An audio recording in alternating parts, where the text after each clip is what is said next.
Romualdez will serve as the state witness and will implicate and call for the arrests of Senators Chis Escudero, Joel Villanueva, Jingoy Estrada, and former DPWH Secretary Senator Mark Villar.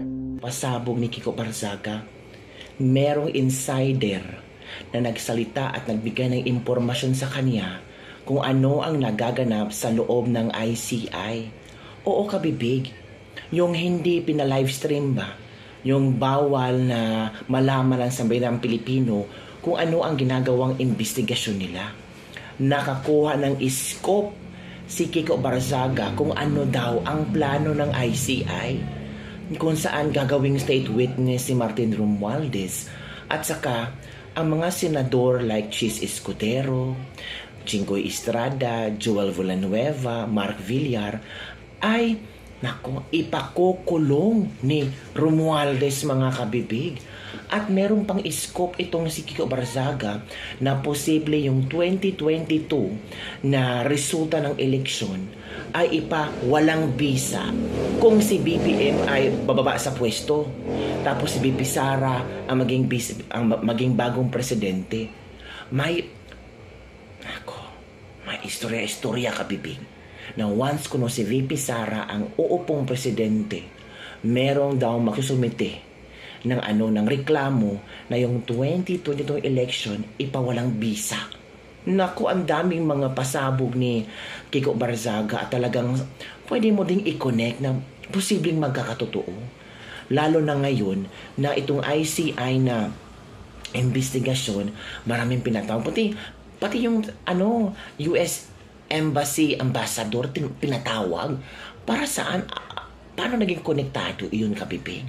Kaya nga panoorin nyo ang pasabog ni Kiko Barzaga na talagang mapatanto ka, mapareflect ka, mapaisip ka para yatang patungo na doon ang script nila na may mga senador na makukulong at maging state witness daw si Martin Romualdez. Pero ang DOJ ay nagsabi na hindi totoo at wala silang planong kunin na state witness si Martin Romualdez. Wala nang plano kasi nabulilyaso kayo. Pero kung hindi kayo nabulilyaso, there's a tendency na secret din yung magiging state witness ni Martin Romualdez. Pero ang mga tao, binulyaso, binulgar na posible maging state witness si Martin Romualdez, kaya ang nangyari, wag na lang. Naku, kabibig, eto, baka ICI, sikreto kasi, baka hindi natin alam, state witness na pala si Martin Romualdez, mga kabibig. At pinamove ni Martin, hindi na maka-attend si Martin sa October 22 na ICI investigation kasi magpapagamot. Saan magpapagamot? Sa Pilipinas o sa ibang bansa? Baka magaya siya ni Zaldico na nagpapagamot dahil bumaba ang BP sa ibang bansa. Pero My fellow citizens, this is the report of my intelligence network on the closed-door ICI investigation.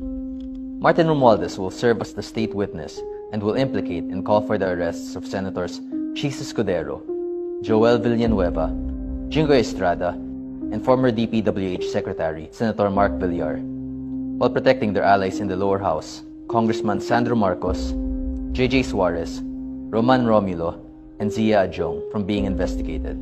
There are also reports of COMELEC planning to declare the 2022 election results invalid, so that Vice President Duterte may be disqualified in case President Marcos is removed. However, these reports are currently mere speculation by foreign intelligence. The ICI continue to hide the truth regarding their investigations, so I shall serve as the eye of the people. Joel Villanueva, bakit? Mahirap na part siya ng leadership, aawayin natin. Tanggalin natin. Hindi po ba set up din ito? Alam niyo po, hanggang ngayon, walang makita na flood control project si Joel Villanueva. Kahit na anong imbento, wala pa ring maituro ang kaaway. Yung binabanggit kanina ni Minority Leader Alan Cayetano, paulit-ulit sabi, miyembro ng Commission on Appointments si Joel Villanueva. Hindi naman pala. Hindi pala ako member ng CA noon na pinaparatang nila. Pabago-bago na po ang storya. Pabago-bago na ang aligasyon. Mahigit 100 na ang storya. Iba-iba po. Ilang beses sa mga pagdinig sa Kamara, sa Senado, ang sabi po sa General Appropriations Act yan. Sa GAA yan. Pero nung huli sabi, ay wala pala sa GAA. Nasa unprogrammed funds pala. Ibang-iba po yun. Mga kapatid ko sa Panginoon, ibang-iba. Ang unprogrammed, hindi po dumadaan sa scrutiny ng Kamara, sa scrutiny ng Senado. Iba po yun. Ibang item po yun. Aba, nagulat po ang lahat. Nasa unprogrammed pala. Ang unprogrammed, Malacanang ang nagdi-decide niyan. Bago mapondohan ang unprogrammed, dapat may bagong buwis. Bago may unprogrammed, dapat overcollection ng buwis. Dapat ang mga government-owned and controlled corporations, dapat maraming nakolekta. Bago ang program ay i-release, dapat may certification ng Department of Finance. Dapat bago sabihing may pondo, kailangan ng certification ng Department of Budget and Management. Kung kay Joel Villanueva yung project na yan, bakit dun niya ilalagay? Mga magulang at kapatid, nakakalungkot po itong trying hard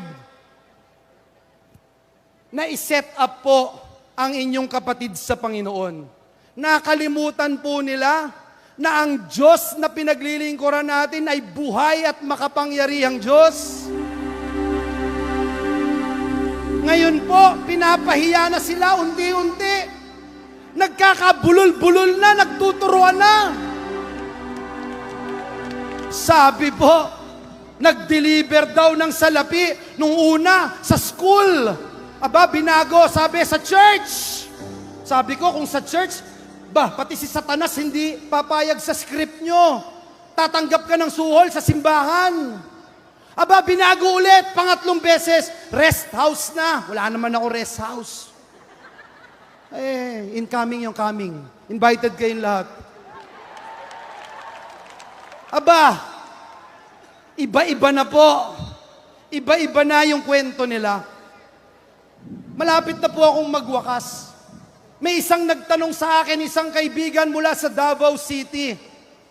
At sabi niya sa akin, Senator Villanueva, kung alam mo na 3 years after, gaganituhin ka, kukutyain ka, kamumuhian ka, ipapahiya ka mula ulo hanggang paa.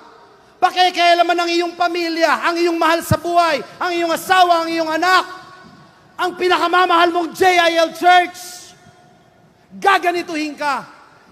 Gagawin mo pa rin ba ang ginawa mo 3 years ago? Agad-agad po sinabi ko, of course, yes. The answer is yes.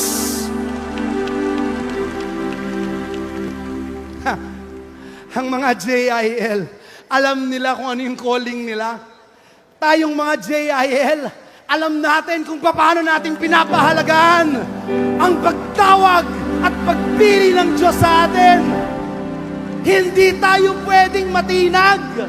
Hindi tayo pwedeng masindak ng kaaway kapag cause of God's kingdom na ang nakapalit. Our purpose is to transform this nation. Tanong po, tunay bang magbabago, matatransform ang bansang Pilipinas kung nakaupo lang po tayo? Kung binabato lang tayo ng papel, pinipitik-pitik lang tayo, matatransform ba ang Pilipinas? O napanood nyo na, ano ang iyong komento hinggil doon? Nako, grabe ang komento ng mga ating mga netizen. Sabi ng mga netizen kabibig mga iba si Kiko Barzaga. Talagang ito, so I shall serve as the eye of the people. Sabi ni Kiko, di ba? Our young hero, Kong Miao Kiko Barzaga, mabuhay at marami pong salamat. Iba ka talaga, Kiko Barzaga. Lahat ng sikreto ng ICI, hinay-hinay mong binubulgar. They're planning again to stay in palace for another 20 years. Blue Ribbon hearing is legit, headed by Senator Rodante Marcoleta.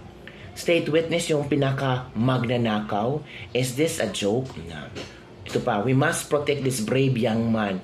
Si George Garcia ang dapat imbestigahan. Binaboy niya ang halalan. Ito pa, mga desperado, ayaw talaga nilang maupo si Inday Sara. Walang lihim na di mabubunyag. So yun kapibig, ang ilang mga komento ng ating mga netizen. Ikaw, ano ang iyong komento hinggil dito? Tapos, si Jubel Villanueva nang salita din na pa iba-iba daw ang script ng mga di umanay resource person. Natataranta na kasi malapit na mabunyag ang script, pinaiba-iba. Naku,